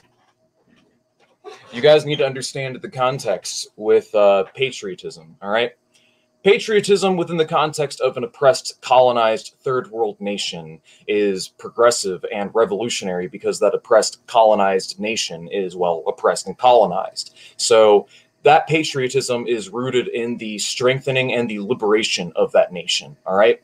So Nicaragua can be patriotic. China can be patriotic. All these third world nations can be patriotic in their national liberation struggles, and they can utilize this patriotism because it makes sense. Or if you're a socialist superpower that's being invaded by a genocidal horde of Nazis, that's also when patriotism can be utilized to raise morale and signal a push for a better future. However, if you are in the imperial core within a genocidal white supremacist state, and you see that patriotism, the patriotism that we know for the United States, is rooted in all of the aforementioned problems. The American flag is being waved and flung whenever it's being flung over fields of corpses, over the people slaving away in factories, as well as prison labor in the United States. It's being flown as we go when we bomb villages to death and murdering women and children around the globe. It's the flag that's being flown whenever we force small third world countries to restructure and integrate their economy into ours and, you know, privatize everything and deregulate. So American patriotism has centuries of baggage and reactionism around it, and that is the reason why it is not worth upholding, you know? It's like saying, you know, we can appropriate symbols of Nazism, like we can appropriate the symbols of Nazism in Nazi Germany, even though those symbols have all that baggage around it for very obvious reasons. That's the reason why, you know, it's just a dumb argument and it's a dumb position. And that why we here in America should be prioritizing the class struggle and we should be prioritizing the revolution. I mean, if you want to say I'm in favor of a new America, towards a new America, sure. But the whole point of the patriotism is to preserve this shitty system that literally oppresses everyone around the globe. So that's why I'm against it. Cuba was a colony. Like, what the fuck are you talking about? Like, you would have to discuss the time frame. Like, people, like, what? Yeah, again, hold on. Context, people. Context. Cuba was an oppressed, colonized nation ruled by the dictator Batista. All right? They're allowed to be patriotic because they are encircled by the big dick evil empire. They are allowed to be patriotic because it's rooted in liberation for Cuba, you know? I'm not familiar with any settler colonialism Cuba did, but again, it's all about the context, all right? Context, people. Context. Well, you realize, have you actually studied what indigenous people do want? Yes. Because they don't just want all of America. They tell me, like I said, some do want all back. I never said they all want I know indigenous people who are fascists. Yeah, and I know indigenous people too. But I know some who are fascists and who love Mussolini and Hitler. Stop putting words in my mouth. So this is poisoning the well. He's straight up poisoning the well right now. It's just a huge, huge insult to say, like, oh, well, I know indigenous people too who are reactionary. Bullshit. No, you fucking don't. You're just trying to... It's just a total non-argument. Like, again, not an argument. I didn't say that. No, I'm saying I know didn't say all indigenous land people back. who like Mussolini and Hitler. Do they represent all indigenous people? No. Well, you can only go off of the Okay, actual so- tribal leaders and what It's they are saying. literally okay. So some people can stay, some people can go. The tribal leaders, yeah, because they're not puppets. Let's say it's up to them. They even said that they'd be willing to give some land to descendants of slaves, etc. That's not the question here. The question That's is really whether or not the convenient. land is stolen. Hold on, that's really convenient that like That's their their decision to make. view is everything that conforms to white Western left It's wokeness. their land. Do you know that there's It's their Do you know that there's a history of conflict between descendants of slaves and indigenous people? Do you know that indigenous people had slaves? And it's still their land, and they can still make the decision whether or not they want anyone to be able to stay on But it. it just seems like it's so convenient that what they No, apparently it's not want convenient. is It's just their what land. white Western leftists want. No. It's not what white left or Western left. So now he's doing conservative identity politics, more or less. You know, oh, it's just a virtue signally thing that white Western leftists want. No, this is a real thing Native Americans want. They want their land back, you know. And I don't think that necessarily entails giving all of the, like, literally all the land, like, and deporting millions of white people. Nobody is advocating for genocide or deportation, all right? The point is that there are a series of sovereign territories, which a lot of the times we don't even fucking use. Like, it's just state property. Like, and it should be theirs because it was theirs in the first place. So you wouldn't necessarily even have to give all of America back, but I mean, natives should be taking control of a solid 30 to 40% of the country. Like, I think that should be given, you know. I mean, there's a complex conversation to be had as how much to give back, but one thing is certain: land must be given back, you know. The United States government must be liquidated, you know. Western leftists want to erase decolonization entirely. Then why was the response to me, Caleb, and Jackson overwhelmingly negative by the leftists? Because your position was bullshit. So you're contradicting yourself. No, it's the patriotism that was bullshit. Yeah, but you're still Decolonization. I contradicting. didn't see anybody getting mad over decolonization. That's exactly I saw what the they were man getting mad over. the- That's exactly what they were getting mad over. Are you Yeah, kidding? because you can't say you stand for decolonization while supporting the state or supporting the country stolen, and you are coming up with justifications for it continuing to be that way. Oh, we'll make treaties, give them treaties that they can't actually turn down. I mean, you do know the history of land treaties. I think you can actually address their real demands and claims on a fair basis that addresses the needs of everyone who lives here in America. I think that they would largely disagree. Okay, let's say you're right. Yeah, so a lot of arguing from ignorance here. I don't really want to keep going here. I want to skip ahead, actually. Let's go to the second half of this debate for a minute. Do you know what the merging is? The merger? No. Think of it as like this thing in the future that is going to be like the ultimate and absolute Oh yeah, we talked realization. about Chris Chan here. Literally, it's one class overthrowing another. In reality, No, I said it's a military matter. It's a violent military matter. Literally, it's one class overthrowing another. I'm sorry, Haas. You literally just denied. It may be a military matter. Maybe, okay. Even though Yeah, he has no choice but to be conciliatory here. So earlier they were arguing about the nature of revolution itself, and Haas was making some pretty strong pro-reformist revisionist takes, and Jason was saying that revolution is violent revolution. I mean, it is inevitable because historically the ruling class has never given up their power peacefully or consensually, so they have to have it taken from them by force. This doesn't necessarily mean that you have to kill them all, but the threat of killing them all has to loom over their heads. You have to say, you know, we're giving you a choice, rulers. You can either give up all your property or you can die defending it. So that's ultimately the ultimatum that society as a whole needs to confront them with.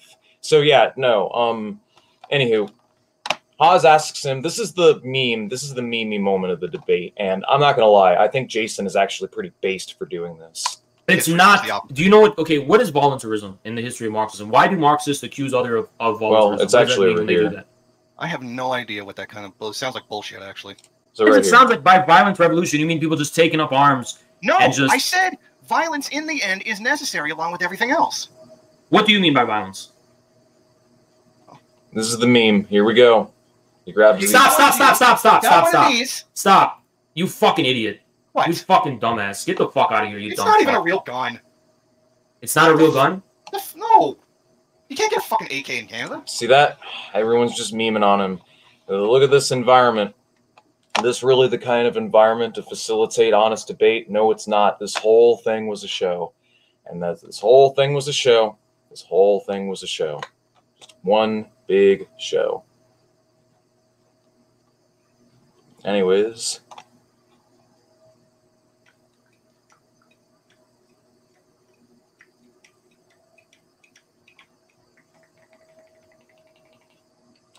Okay, so even if it's true, like the Venezuela was a settler colony, that just means they need to do decolonized.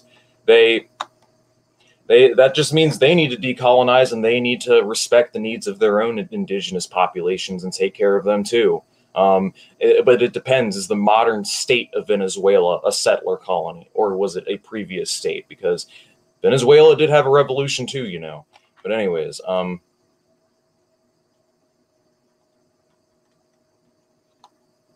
chat will be chat. This is an argument. This is not an argument for being I'm sorry, buddy. I just spent the last 30 minutes demonstrating how Haas was being disingenuous. If you can't see that, then, I mean, I don't know what to tell you. But I have one last thing that I do want to show you guys. But we are going to have to go to the Obnoxious Anarchists channel. Obnoxious Anarchist, shout out. So we're going to watch a little bit of this. It's just because he also treated Obnoxious Anarchists like absolute dog shit.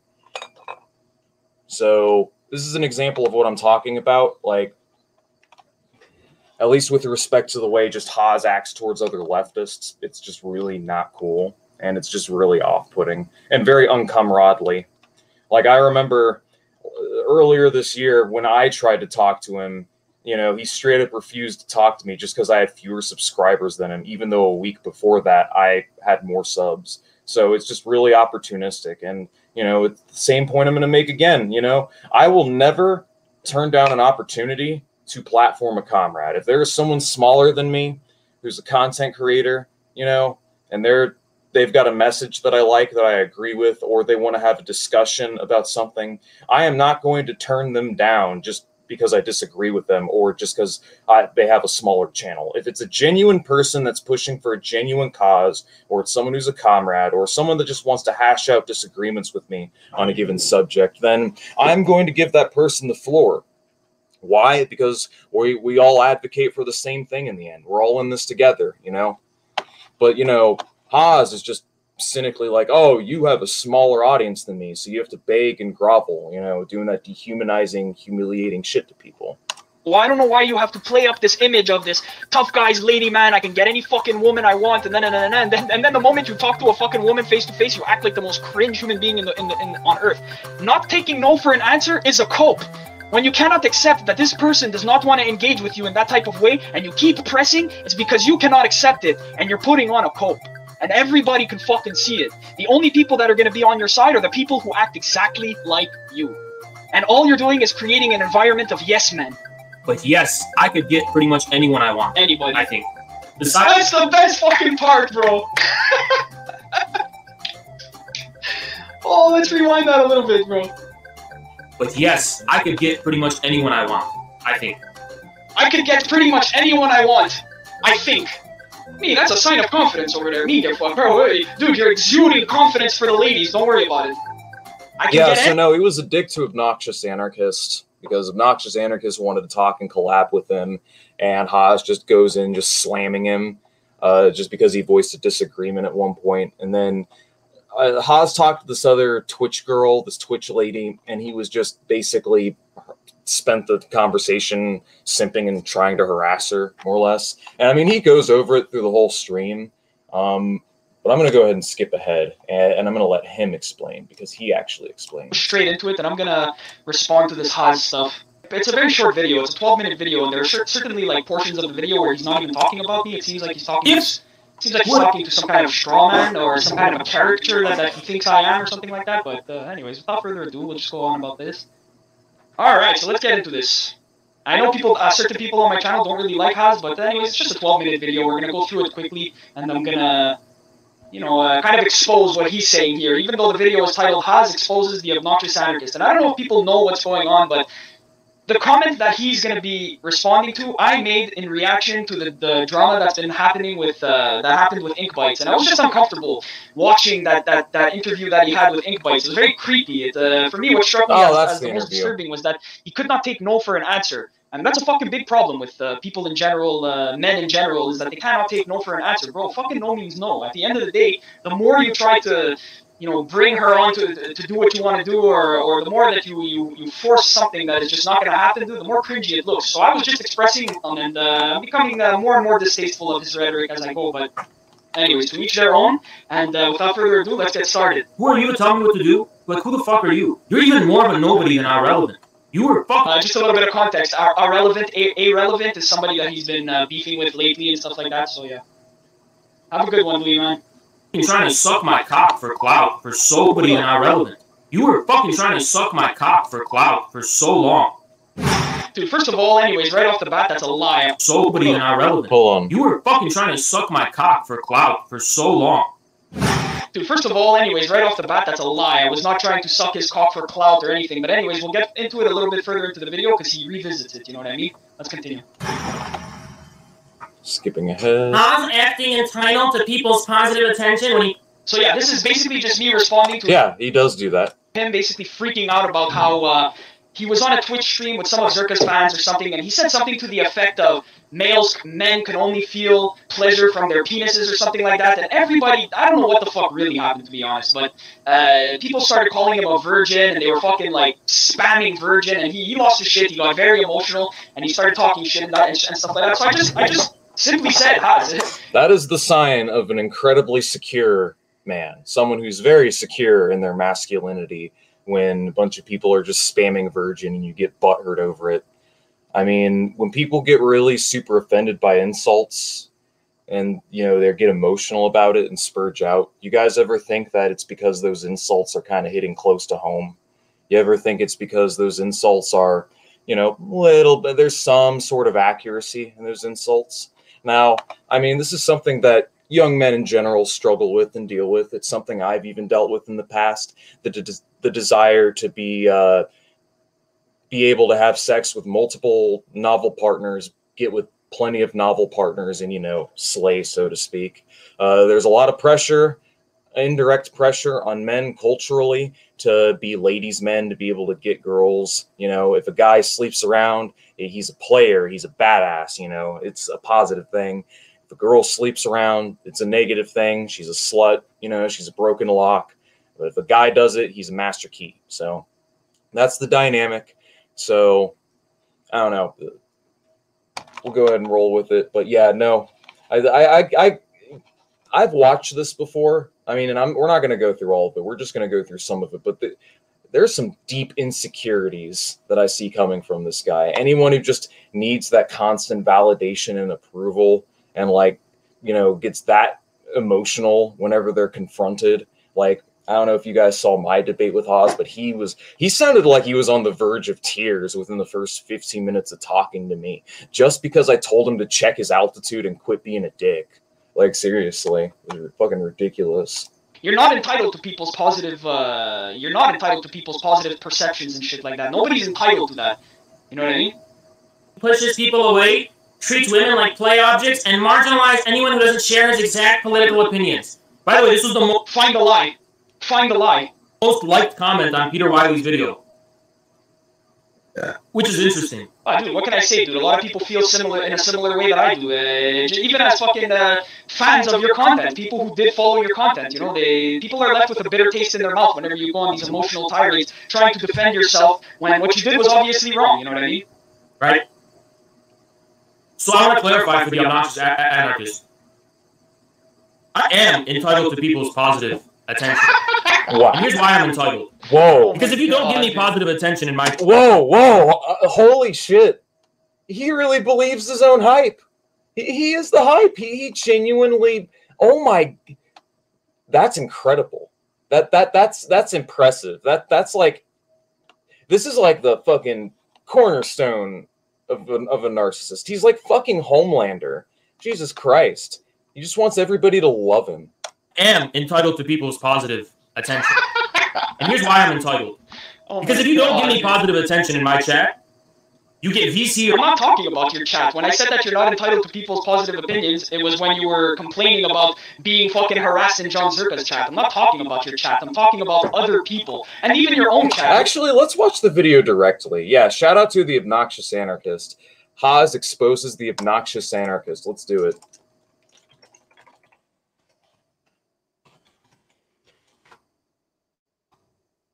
Oh my fuck. Who are you to tell me what to do? Like, who the fuck are you? You're even more of a nobody than irrelevant. So we got context from the obnoxious anarchist. Haas acting entitled to people's positive attention when he pushes people away, treats women like play objects, and marginalizes everyone who doesn't share his exact opinions. If you're not a pig, stop acting like it. No one needs to be fake. Yeah, so he like fronts like he's this alpha slayer badass that like slays pussy left and right. Like he totally puts on the front because I think he's secretly insecure. Not even secret. It's pretty obvious that he's just insecure about not having a super high lay count, but there's nothing wrong with that. Like, who gives a fuck, dude? Who gives a shit about how many women you've had sex with or how good you are at having sex with women? Like, in the real world, no one cares. Like, so when it comes to your career, when it comes to your body count, when it comes to your subscriber count, in the grand scheme of things, this shit really doesn't fucking matter. What matters is the people you help out, the people you've educated, the meaning that you've brought to other people's lives, the difference that you've made in other people's lives. You know, when we're on our deathbeds, we're not going to be concerned with how much money we've made or, you know, how many women we've had sex with. When we're on our deathbeds, we're going to be thinking, you know, what we brought to the table, what good we've done, like what positive influence and impact we've brought in the world, like what the people we've helped out, you know? Just saying. You were fucking trying to suck my cock for clout for so long. No, he wasn't. Exact political opinions. By the way, this was the most liked comment on Peter Wiley's video.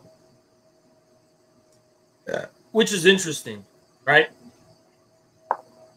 So I want to clarify for the obnoxious anarchist.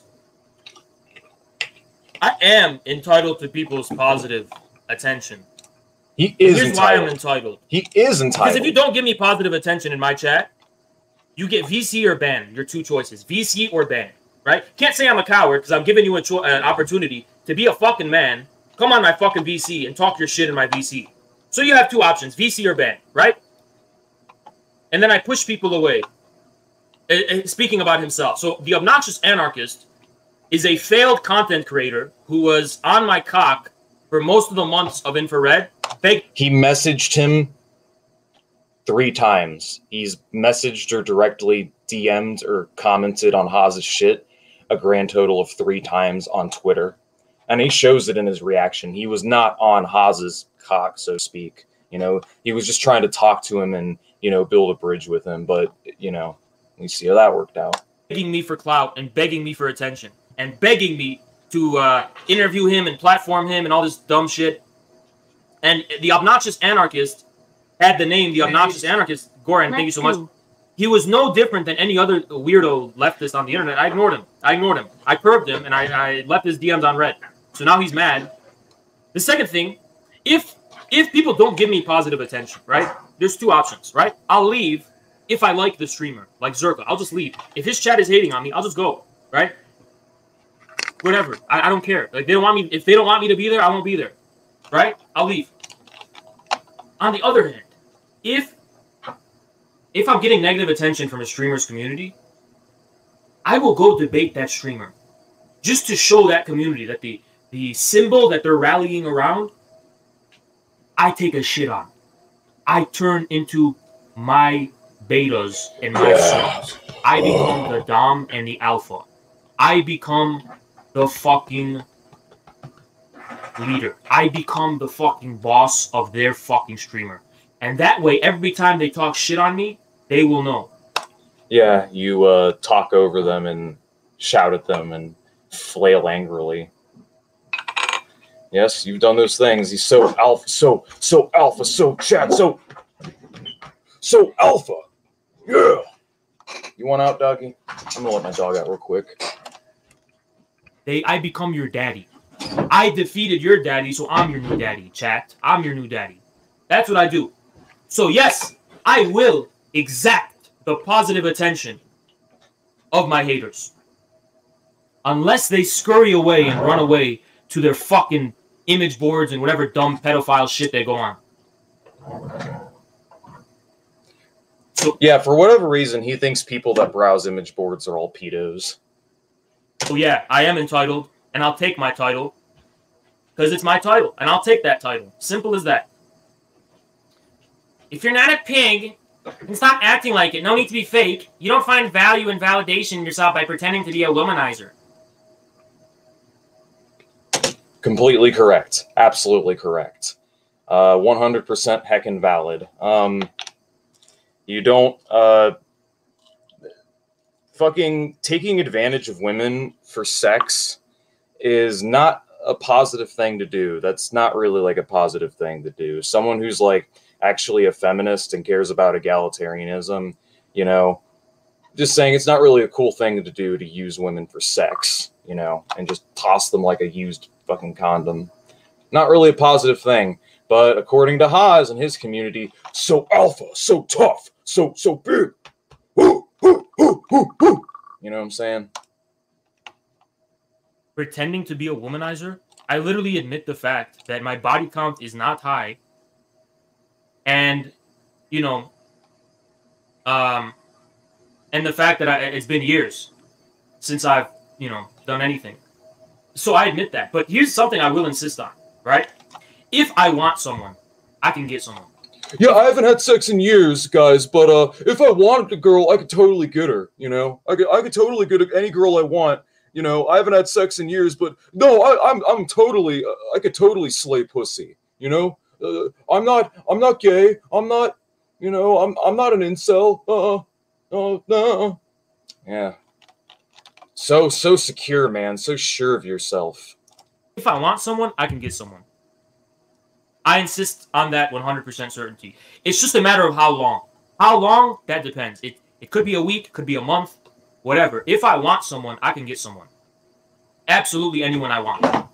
It's just a matter of how much I'm willing to work and how hard I want to try. But yes, I could get pretty much anyone I want, I think. Besides celebrities. I think. You know, besides people who have, like, way more views, I genuinely, like, know that I can. It's just a matter of how much effort is worth it to me. And the truth is, most are not worth my effort. That's really it. Most are not worth the effort that I'd have to put in. To me, you know? Spoken like a true Sigma.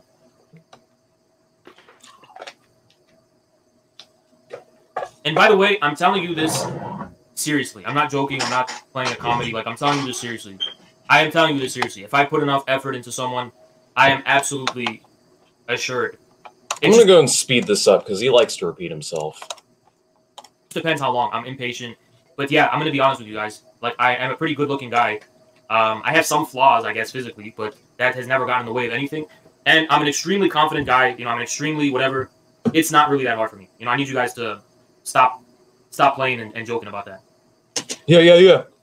It's extremely easy for me to get laid, guys. I'm extremely confident and strong and good-looking, and I can run faster and do math better than other men. But I'm going to need you guys to stop. Please stop joking about that. Please. It really hurts my fifis. What? Fucking ever. This guy fucking, I mean, this just goes to show all that alpha male posturing that he does. It's pure kayfabe. It's pure show.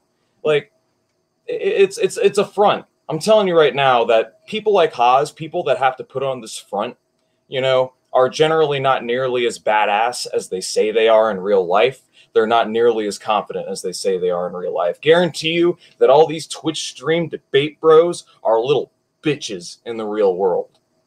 Guarantee you. They would not fucking step up and square up in the real world when push comes to shove. I'm just saying, you know. Anybody who has to flaunt their confidence and has to constantly self-fillet and have an audience and a little hug box that does nothing but fillet them and to prop up their ego is not a secure person. I'm just saying, you know. He looks like he's about to cry. Look at him. Treats women like play objects. But here's the thing. When I treat women like play objects, they can't get enough of it. And you don't know everything, but let me just say, yeah, they can't get enough of it. Okay.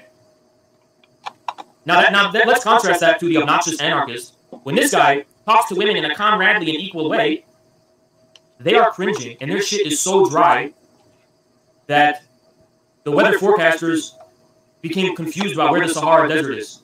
Because they're thinking it's within 2 feet of the obnoxious anarchist. They said, well, is it going to rain today? Hell no, we're going to have a drought for thousands of years. In obnoxious anarchist state that he lives in, the weathermen go, we're going to have a drought for thousands, tens of thousands of years. Because her shit is so dry talking to this creepy lefty guy.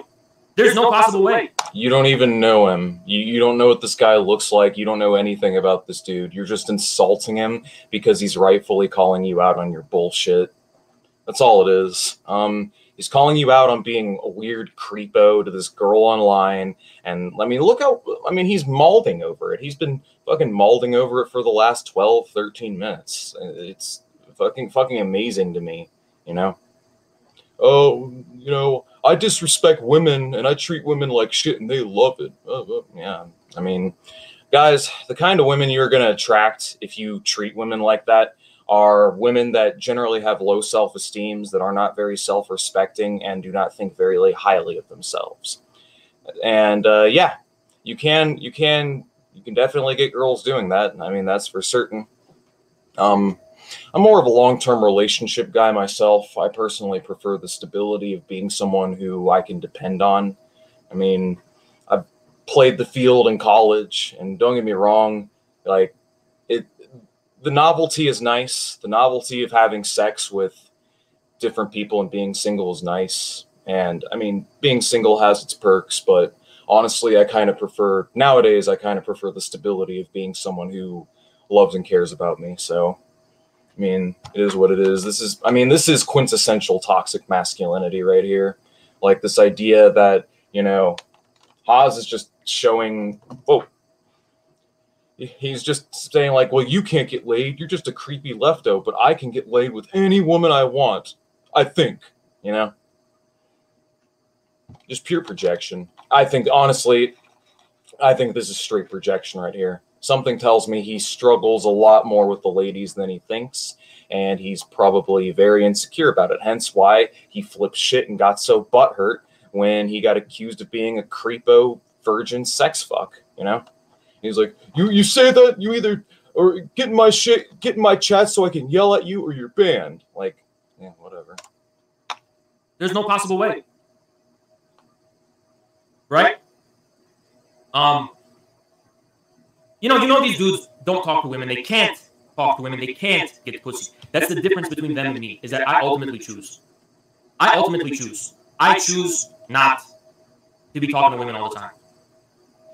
Because I have trust issues, and I'm telling you the truth, I'm being honest with you now. I have trust issues, and it's like, just for it to be physical, it has to be very, very, very much like driving me insane, right? And sometimes I see that in real life, but I don't go through with it because it's like there's no context. But I do need something spiritual most of the time, and that's sad. I'm gonna try to change that, but that's how I've been. You know, that's not sad at all. There's nothing wrong with that. There's nothing wrong with wanting to be someone long term and being more of a romantic type. There's absolutely nothing wrong with that. And the fact that you're sitting here acting like this is a personality flaw, I mean, honestly, dude, I think you being a spiritual person is the least of your concerns. I think you have much, much deeper seated issues than that.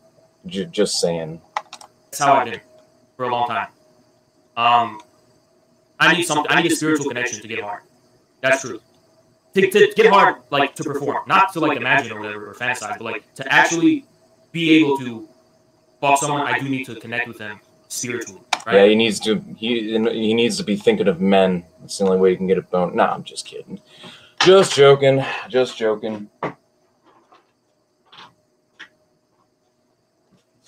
Just kidding, guys. I need to connect with them on a deeper level, right? You know, I mean, that's the truth. I can't just fuck anybody, you know? All right, well, that's enough of that. Enough of it running his mouth. Hakeem, is that the real Hakeem? Let me see. If that, I hope I'm not getting trolled. I hope that's the real Hakeem. I'm going to check this out real quick. Are you the real Hakeem? Guys, check if that's the real Hakeem. Hakeem, is that really you? Please verify if that is actually the real Hakeem. Yes, this is the real Hakeem. Well. I have been meaning to talk to you for a while. Are you currently busy? Would you like to come on? Actually, you know, now's not really a good time. I mean, unless you want to. Did you get my DM on Discord? Did I get your DM on Discord? No, I did not. I got a few different DMs on Discord. I will make a post on Twitter. Hold on, let me get on Twitter right now, actually. I'm done talking about fucking Haas. Anyways, you guys got the gist of what I'm talking about, but yeah, no, I'm gonna go ahead and hit you up. I'm gonna send you a direct message, Hakeem. If this is really you, we should totally have a chat sometime. I'm a big fan of yours, and I think you do excellent work. There we go. If that really is your real Hakeem. No, that's fine. That's fine. I understand if it's late, but sounds good. Sounds good, Benjamin. Oh, yeah. Well, I sent you a message on Twitter. I didn't see anything on Discord, though. I didn't even know you went on Discord, honestly. But yeah, what else am I going to say? Yeah, so I hit you up. I messaged you. Look forward to connecting with you and working with you because, honestly, I think you do excellent work. And I have a Patreon-only Discord. Yeah, Discord is a bit wonky here in Iraq. Yeah, I bet. But yeah, no. I'm glad. I hope you've enjoyed the stream, comrade. Like I said, I would very much look forward to talking to you. There's a lot that I would want to pick your brain out, talk about the political conditions or situation in Iraq right now. And yeah, I think it could be a very fruitful interview. And I think I will leave it at that. I'm sorry, I'm just a little jittery. It's not every day that a legend pops up in your live stream chat.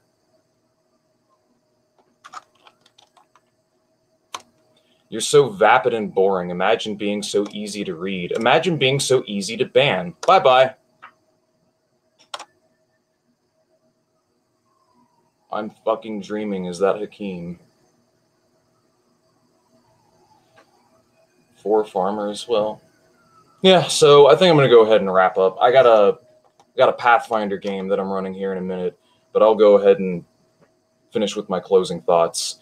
Anyways, so, yeah, Infrared is an incredibly toxic, insecure, narcissistic, volatile person, and it should be no coincidence that his audience is as toxic and volatile as he is. After all, that is what he has fostered. He holds quite a few incorrect positions that I strongly disagree with. Those are the least of my concerns. It's the fact that he's basically like a tiny red version of Vosh. I don't even want to call him like the ML version of Vosh. Because I don't necessarily think he's as bad. At least he's well read on things, and at least, you know, he's got some like upsides to him. Like he's better than Vosh, but behaviorally, with respect to the way he acts and conducts himself towards other leftists, honestly, he's not that much different from Vosh. So yeah, I hope this stream laid out the issues that I have with Haas and the reasons why I don't think that it would be good for me to affiliate with him, honestly.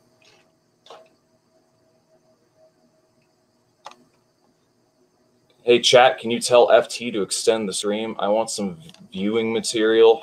BBs? Yo, why don't you just message me on Twitter? I've got a Pathfinder game to run, man. I'm going to be ending this in a few minutes. Let me go ahead and tell my people here. That there are things we're doing. Yeah, whatever. It's okay if you want to extend the stream. Well, I'll extend the stream. I'd love to, but I want to run my Pathfinder game. If Hakeem is down, I'll go ahead and send him a link in the Discord, or not the Discord. Actually, you said you didn't want to come on, so, but I'll send it to you anyways, and I'll stay live for a couple more minutes. So, if you are interested in hopping in, there you go. So there you go. Just check your Twitter, and if you want to talk, but whatever, it's up to you.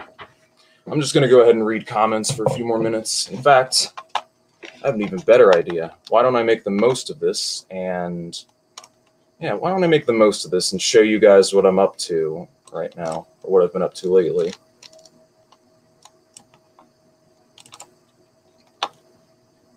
Who the fuck is Prism? Who is Prism?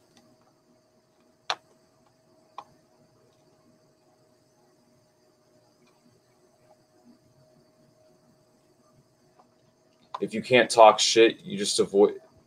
You can't talk shit if you just avoid Prism. I don't know who Prism is. Everyone's telling me to debate Prism, but I don't know who Prism is. If it's another idiot like fucking Cheshire Cat, then I'm not interested. Ah, goddamn. I'm getting DMs from all types of people. Well, RSTG. Well, I guess I'll just go ahead and leave it at this. So from now on, from this point on, unless I'm debating a big streamer like Destiny or Vosh, I'm not going to be going on these platforms to debate people anymore, just because I really don't have anything to gain from it, because it's purely performative with respect to what's going on. The only reason I would go on Vosh again or Destiny is because their platforms are so large and they have so many people, their numbers are so great that I actually have a chance to grow the channel and pull subscribers my way. But if I go and I do that on a smaller streamer, I don't really have much to gain in regards to that. And I'm just putting myself in a position where I can get humiliated because of the nature of these streams. So if I do debates again, when I do debates again, all future debates will primarily be hosted on President Sunday's channel. You know, President Sunday has a channel too. You guys can check that out. He hosts streams. He talks about philosophical subjects and so on. But anywho, I think I'm going to, let's see. Oh yeah, I know. I actually messaged him about it, and he just said, "Oh, I just want to move on from the topic." Bosch will never talk to me again, dude, because within the context of a second debate, I would fucking eat his lunch, because I mean, I learned a lot from that first debate as well as other debates that I've had, and if I was ever in a situation where I could talk to him again about the same subjects, I would, one, I'd actually be prepared this time with all my data, and two, I would fucking annihilate him. Like, seriously. I know his bullshit now. I'm too familiar with it. Like, all he does is just invoke Godwin's law and fucking misrepresent your positions. Like, and once you know how to shut that shit down and deal with it, he's far from invincible. But yeah, it was cool seeing Hakeem pop on. Anyways...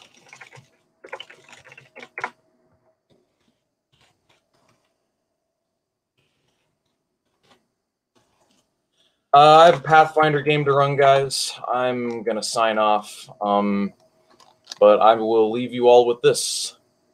You all have a nice day. I shall read one more comment. The only time I would support you is if you debate Destroy Vosh. Sure. We are in a serious crisis of revisionism and opportunism. It's a serious opportunity for radicalization, but so many would-be radicals are being led astray by the opportunists. Yep. The opportunist block is real, comrades. The Maupinites, the Hazites, the Jackson Hinkles, these people are, I mean, they're good because they're a step in the right direction, but fundamentally they are tailists and they are right opportunists just because of the kind of advocacy and politics they support.